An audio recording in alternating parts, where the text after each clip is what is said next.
loud and clear. Might hear me on the radio. Breaker 19. Anybody got their ears on?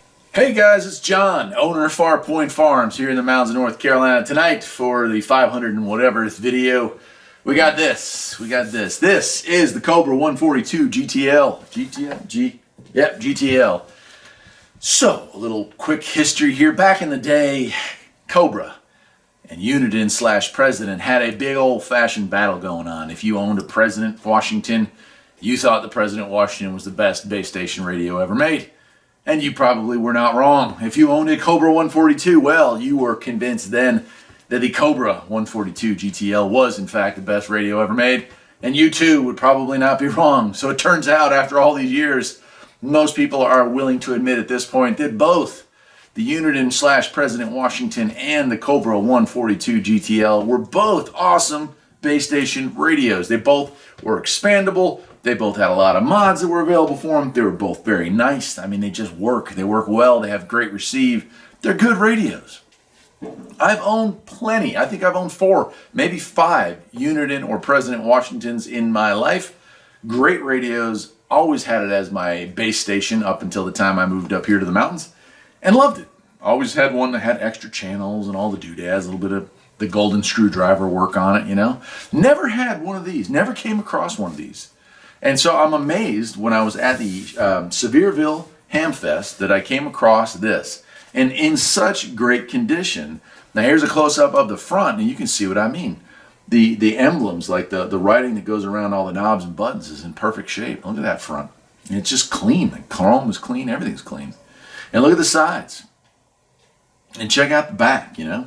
It's not pitted or anything like that. It's just great. Here's a close-up. It's from Taiwan, right? But that's just not the only thing I want to show you close up about this. Now, I normally do not take you all into journeys to the inside of the radio because my channel is more of a beginner CB channel. You know, I don't get into the technical stuff here really all that often. But I do want to show you this because of all the radios I've seen with export kits or modifications to make them work above or below the 40 channels that CB operates on. I've never seen one like this, so maybe one of you can show me. So take a look inside here. Yeah, this has got an Expo kit, and it's one of the nicest ones I've ever seen. It's got a completely separate chip. Wires run here and there and everywhere. So if you've ever seen this, maybe you'd like to chime in and let me know, because I wasn't able to find anything about it on the internet. And yeah, I'm kind of curious. As you can see up here, and here's a close-up of the picture of it right here. Switches, right? This thing's got a lot of extra channels. It has A, whatever that is, and then CB, and it has a up, down, and center position for both of those.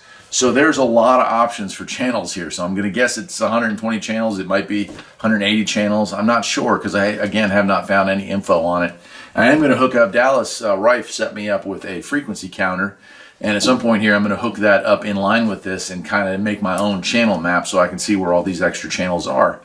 But again, this is just the meat and potatoes. These things still go for a pretty penny. I was very lucky, you know, going to Hamfests and picking up CB gear is often a really good deal, you know, and this was no different.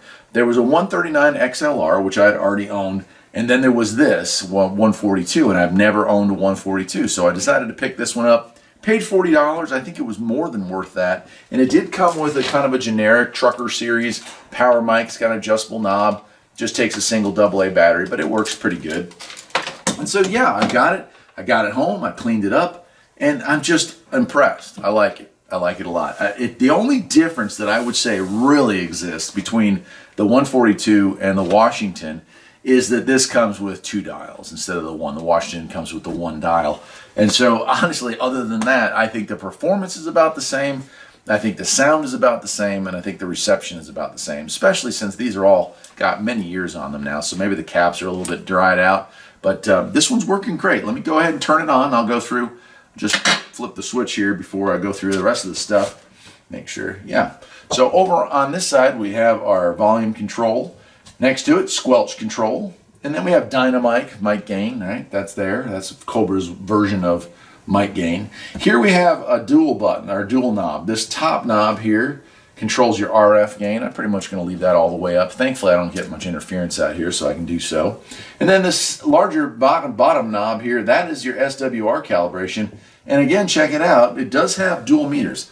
Signal reflected power, is this one, and then we have our SWR or modulation. So that is kind of cool. Now here's an unfortunate thing, and I am keeping this radio. This one, a lot of radios pass through my hands, but this one I want to keep. I'm going to put it inside, or I might even keep it out here and bring the Uniden inside. I'm not sure what I'm going to do, but I do need one of these dials. So if anybody here has an extra gauge, the signal reflected power one, it's not working. I tried lubricating it and it's just not happening. The other side thankfully does work, and you see it kind of dancing around a little bit as it is. All right, well, on to the rest of this. Voice lock, that is the clarifier. That's, again, Cobra likes to use special names for some of their products. At least back in the day they did. Voice lock, and I'm not sure. Again, I'm going to hook up a frequency counter. I wonder if this thing has been unlocked, so it might actually come off of the frequency it's supposed to be on with that.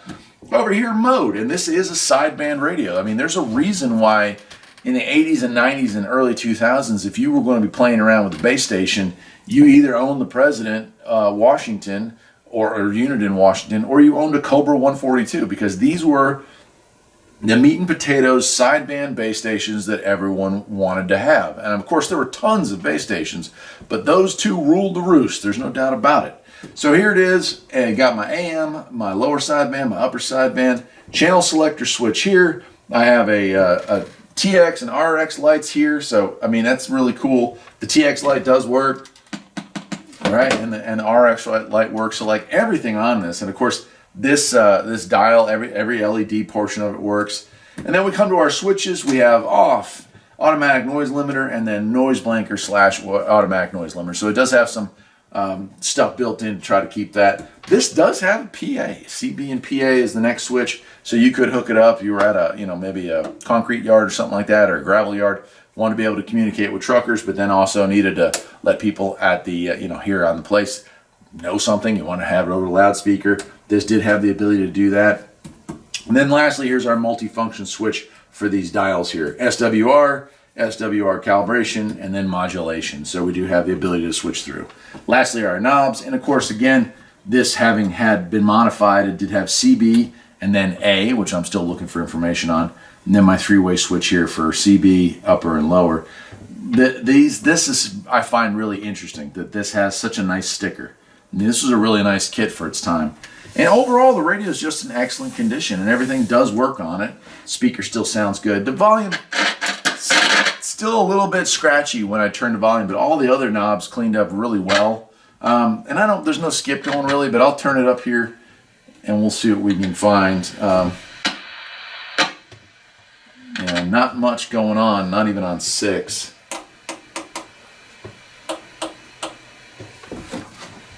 Brake channel for a radio check.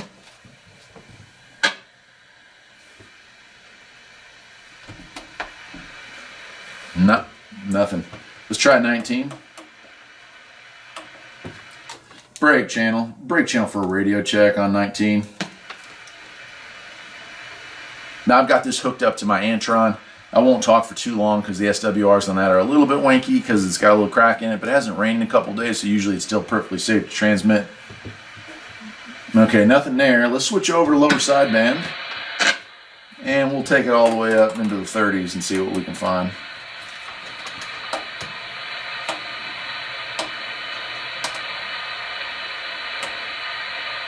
Nothing. Of course, you can see that radio. I better turn that off so I don't injure it, but it does transmit. CQDX, Farpoint Farms, trying for a break.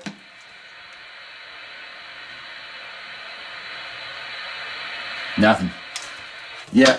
And I just decided I wanted to make this video today, even though the radio's not really working, Skip's not rolling, and too early in the day for the locals to really be out talking, but it's something that I have. I've actually got this in my office right now, my computer room that I use to make all the videos that you watch here. And but I wanted to take it back outside one last time before it got too cold to play and make these videos and show it off to you. Obviously, there are only 2 radios that were higher line than this, and that would be the Uniden or President Madison, which I have had, and I was nice enough to pass that along to somebody. And here we have the Cobra142. Well, its bestest, oldest, coolest brother is the Cobra 2000. I've never owned one of those, and quite frankly, I doubt I ever will, because they just hold their value. They have skyrocketed. It used to be you could get a 2000 for maybe $150. on the used market. Now they're going for like $400 or $500, and they're still old radios, so it becomes kind of an issue getting one and keeping up with it. So, but this one works great. I'm going to be using it. I might take it inside, and of course, part of that second antenna tower build, putting up a CB antenna tower on that side of the property, and we'll be able to do some skip talking with this thing as well. Anyway, that's it for tonight. I'm John, the owner of Farpoint Farms. Hope you enjoyed the video. I'll see you next time. Take care.